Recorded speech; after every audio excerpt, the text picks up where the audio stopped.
in those Just Praise of Musicke by John Davies. But no man is so ill that hath no good.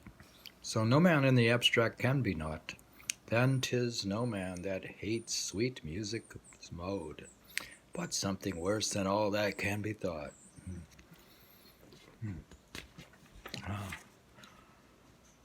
We're leading into the continued discussion, page 208 of the Greek modal system. We're just talking about mood and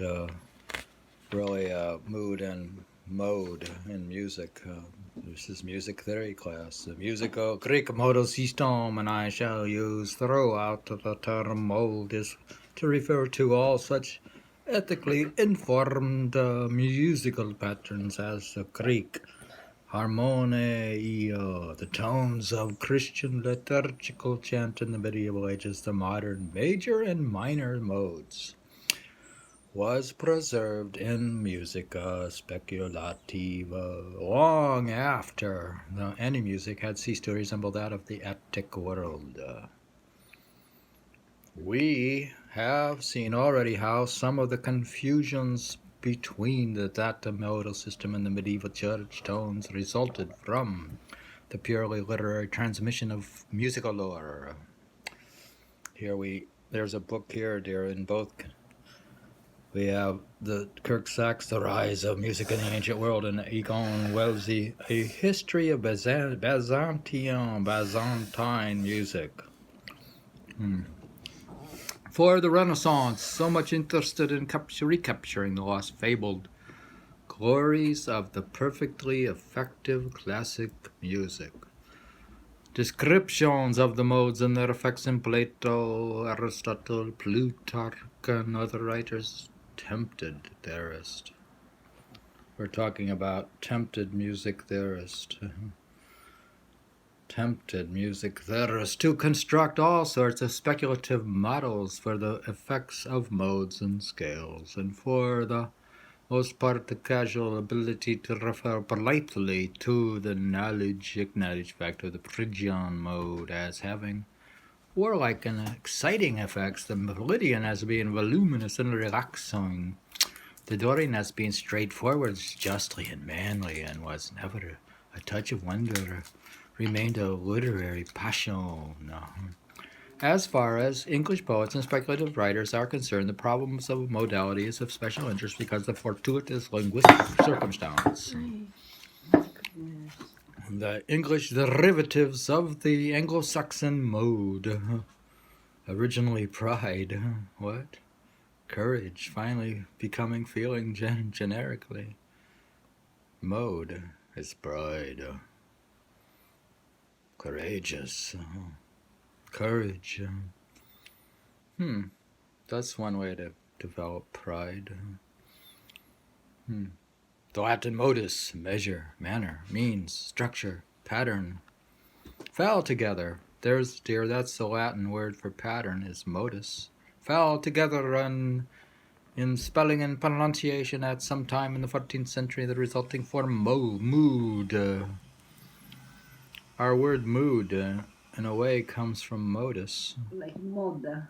What's your mood? Up from the 17th centuries and was used in both senses. This accounted for the current spelling of mode.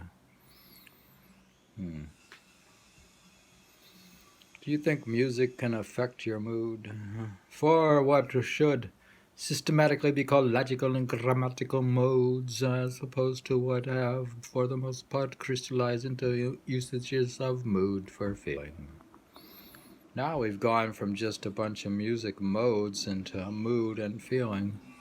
Up through the 14th century, there can be found practically no occurrence of mood is less than modus, partially because treatises on grammar, logic, and music were all written in Latin, in which the harmonic conflict could not occur, and partially because the musical sense of modus was reserved for purely rhythmical and mensorial purpose, and the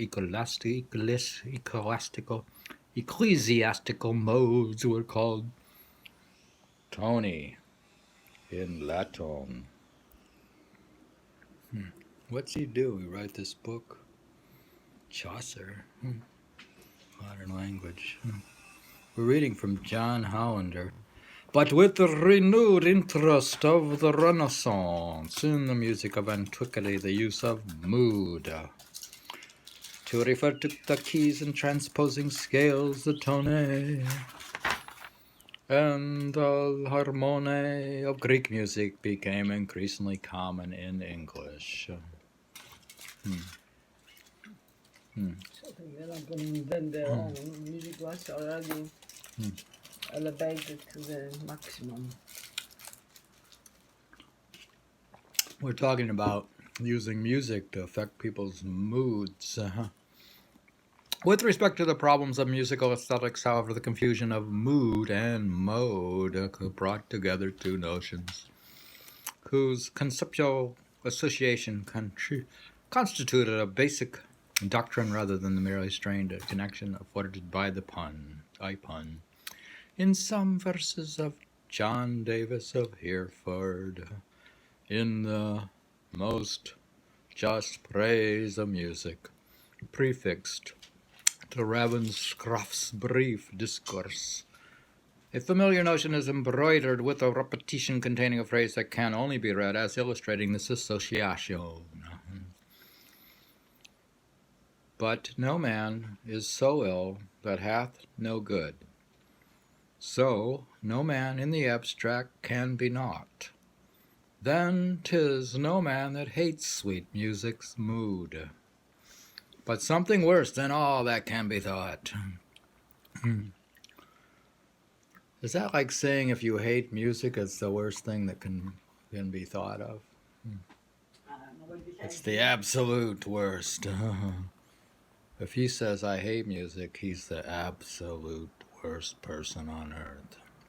With this blending of mood, mode, and mood, the same sort of semantic entity is generated, suggesting we hate it.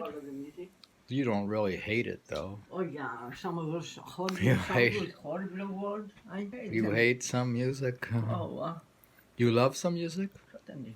and you hate some other music. That's not even called music, probably, according to them. Suggesting the same sort of false etymological relationship has been seen to arise in the case of the cor and cordus and corda association in words like concourse, etc. Just as the latter can serve as the basis of images like that of heartstrings. Do you think that your heartstrings vibrate? And for algorizations of the Every cell phenomenon vibrates, every of atom. sympathetic vibration, do you vibrate sympathetically? Vibrations change. If my mood is like good or bad, does it affect I yours? can sympathize with you. As well as for the very notion of harmony in the abstract as well, so the mood, the mode, and connection can assist in the gradual development of the aesthetic notion that the feeling invoked by a musical or by extension a poetical and even pictorial work resided in the work itself. So a mood can be contained within a work of music. How does it get encoded into it? Don't you get in a different mood when you hear let's say Bach, if you're in a serene mood mostly. When you hear Ode to Joy from Beethoven, don't you feel excited? Well, certainly. Otherwise, I wouldn't be reading this book or playing music or playing the piano or listening to music. There's a quotation from the great scholar Leo Spitzer, Classical and Christian Ideas of World Harmony. To speak of the mood of a song, for example, would be to refer to its tonality, but to suggest would say that it was a sad, in the same sense that a singer or hearer of it might be, in short, that the song itself could feel sad, or be characterized as having a mood of sadness. Thus, by means of the mood of the musical or poetic work, the gulf between feelings of the singer and hearer is bridged. Well, we know that happens, doesn't it? Do you ever did you ever have goosebumps or cry or anything? Or Did you ever have any feelings listening to music? Always.